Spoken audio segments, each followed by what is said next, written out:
Imaginons que vous ayez une somme importante à investir. Par exemple, un 13e mois, vous venez d'hériter un peu d'argent, vous avez vendu votre maison ou simplement vous avez accumulé une certaine épargne que vous souhaitez maintenant investir en bourse. Faut-il tout investir à la fois? Faut-il étaler votre investissement au fil du temps ou faut-il attendre le meilleur moment possible pour investir? Y a-t-il une stratégie à suivre pour ne pas se tromper? Mais dans cette vidéo, je vais essayer de répondre à cette question en me basant sur une étude qui a été publiée par la société de gestion d'actifs Charles Schwab, qui gère plus de 8 milliards de dollars d'actifs pour ses 7 millions de clients et qui a analysé plusieurs périodes roulantes de 1926 à 2020 pour essayer de répondre à cette question. Et en particulier, elle a analysé 5 styles d'investissement différents sur la période 2000 à 2020 pour essayer de répondre à la question « Quelle est la meilleure stratégie pour investir en bourse ?»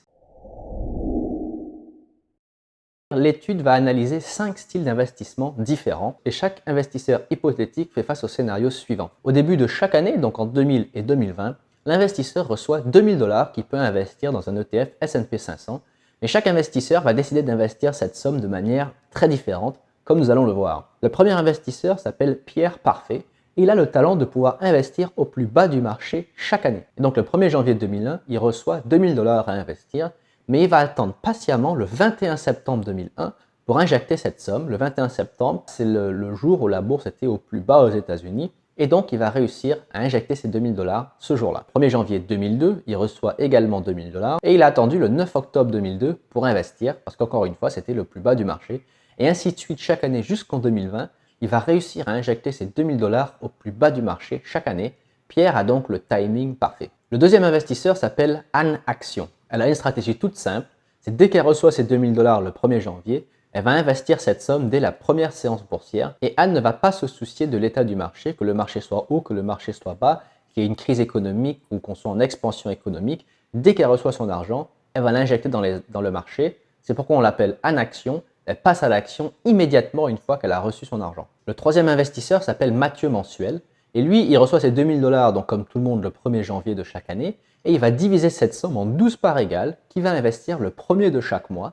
Mathieu suit donc une stratégie qu'on appelle le Dollar Cost Averaging, qu'on appelle le DCA en français, c'est-à-dire qu'il va investir régulièrement une somme, peu importe que le marché soit haussier ou baissier, ce qui va lui permettre d'accumuler des parts de l'ETF S&P 500 en lissant son prix d'achat au cours de l'année, de chaque année. Et donc, il va investir donc 12 fois par an pendant 20 ans. Quatrième investisseur s'appelle Micheline Malchance. Et donc Micheline, elle suit le marché de très près, elle lit la presse financière, elle consulte ses amis boursicoteurs, elle suit l'évolution de la bourse tous les jours pour essayer d'investir au meilleur moment possible.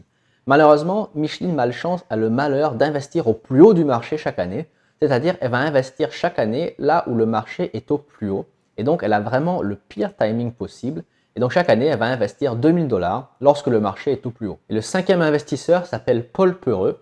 Paul, comme tout le monde, reçoit 2000 $ le 1er janvier de chaque année, sauf que Paul, lui, était toujours convaincu que le marché allait baisser, qu'il allait avoir une meilleure opportunité d'achat à venir, et donc il n'a rien fait pendant ces 20 années-là. Il a en fait gardé son argent dans un fonds monétaire, puisqu'il était convaincu qu'il allait avoir un meilleur moment pour investir. Et d'ailleurs, il attend toujours le meilleur moment, cette opportunité générationnelle pour injecter ses capitaux, et donc il a préféré ne rien faire. Il avait toujours peur d'investir au pire moment possible. C'est pourquoi on l'appelle Paul Peureux, et il n'a rien fait au cours de cette période de 20 ans. Voyons maintenant les résultats de chaque approche.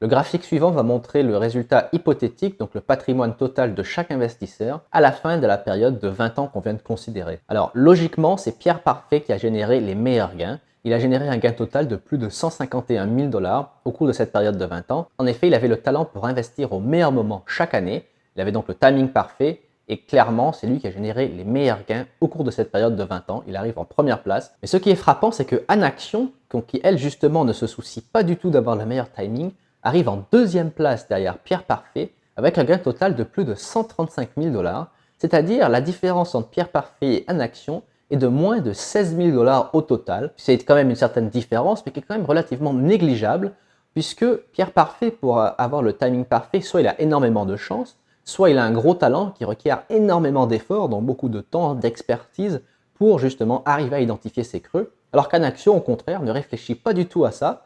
Dès qu'elle reçoit son argent, elle investit puis elle passe à autre chose. Et donc le différentiel de temps entre ces deux investisseurs est énorme. Le différentiel de gain n'est pas forcément proportionnel au temps qui est passé pour avoir ce timing parfait. Et donc c'est quand même le résultat surprenant de cette étude, c'est que passer à l'action immédiatement, peu importe l'état du marché, génère un gain total qui arrive juste en dessous d'avoir le timing parfait. C'est quand même assez intéressant pour être souligné et pris très au sérieux. Et Mathieu et son approche du DCA qui requiert de la discipline arrivent en 3e place du classement, derrière Pierre Parfait et derrière Anaxion, avec un gain total d'un peu moins de 135 000 $ au bout de 20 ans. Mathieu mensuel, en faisant du DCA, forcément a un prix d'achat qui est légèrement supérieur à Anaxion qui, elle, investit directement et donc il ne va pas étaler son prix d'achat au fur et à mesure de l'évolution du marché, ce qui résulte pour Mathieu mensuel dans un coût d'achat moyen un peu plus élevé forcément que Anaxion qui, elle, achète directement. Mais ce qui est également très surprenant dans cette étude, et ce qui est également encourageant pour les gens qui ont peur d'avoir le mauvais timing, c'est que Micheline Malchance a généré un gain total de plus de 121 000 $, ce qui est à peu près 14 000 $ de moins que Anaxion.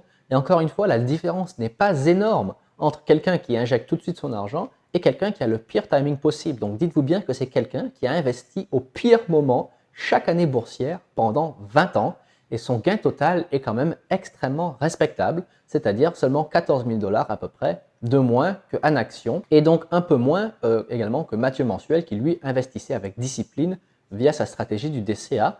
La différence avec Pierre Parfait est bien évidemment un peu plus importante, de un peu moins de 30 000 $, ce qui est déjà beaucoup plus significatif. Mais rappelons-nous qu'avoir le timing parfait sur une période aussi longue est quasiment impossible et donc personne ne va générer le gain de Pierre Parfait, à part peut-être une personne sur 1 milliard qui va réussir à avoir cette chance folle. Mais pour l'investisseur moyen comme vous et moi, il est impossible d'avoir le résultat de Pierre Parfait.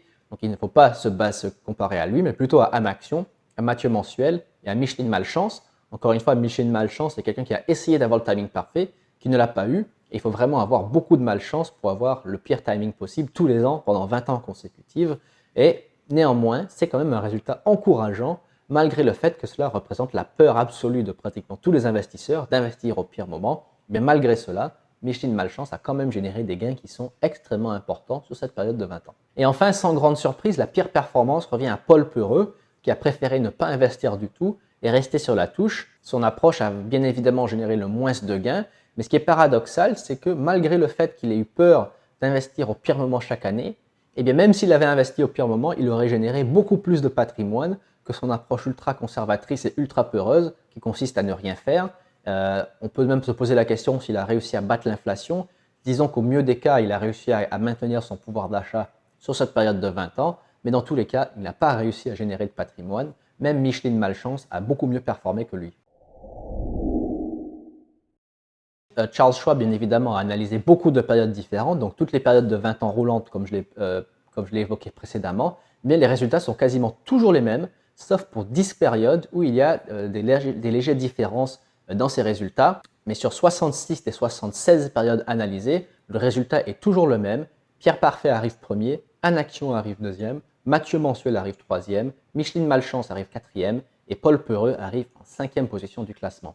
Alors sur 10 des 76 périodes où les résultats diffèrent, même pendant ces périodes-là, investir immédiatement sans se soucier de l'état du marché n'arrive jamais en dernière place du classement. 4 fois sur 10, c'était la deuxième meilleure approche, 5 fois sur 10, c'était la troisième meilleure approche, et 1 fois sur 10, c'était la quatrième meilleure approche. Le rien faire est quasiment toujours en dernière position, sauf dans des périodes exceptionnelles où il y avait des gros cracks boursiers, où là, rester en cash était la meilleure option, mais c'était très rare. Enfin, les chercheurs ont également analysé tous les horizons d'investissement possibles, dans des périodes roulantes de 30, 40 et même de 50 ans, et les résultats étaient toujours quasiment identiques.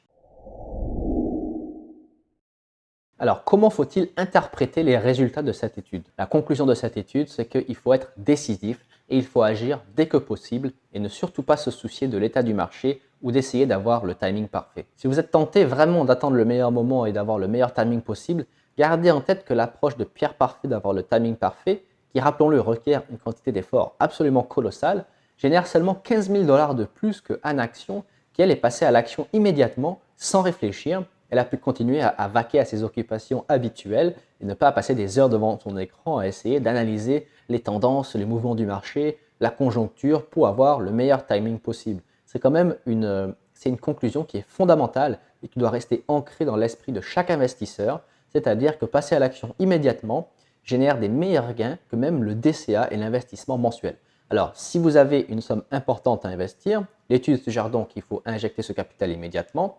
Mais ensuite, si vous avez des contributions additionnelles, vous pouvez bien évidemment faire du DCA sur une longue période. Cela vous permet de lisser votre prix d'achat et d'accumuler des parts de l'investissement que vous souhaitez, en l'occurrence le TF S&P 500, et donc de générer du patrimoine à long terme. Et enfin, rappelons-nous que même l'investisseur qui a la malchance d'investir au pire moment chaque année génère des gains qui sont plus que respectables. Paul Peureux a sacrifié près de 70 000 $ de gains par rapport à Micheline Malchance qui, elle, a eu le pire timing possible, mais qui a quand même investi. Et bien, malgré son timing mauvais, elle a plus de 70 000 $ de gains de plus que Paul Peureux qui a choisi de rien faire. Et donc, essayez toujours de garder les résultats de cette étude en tête lorsque vous investissez.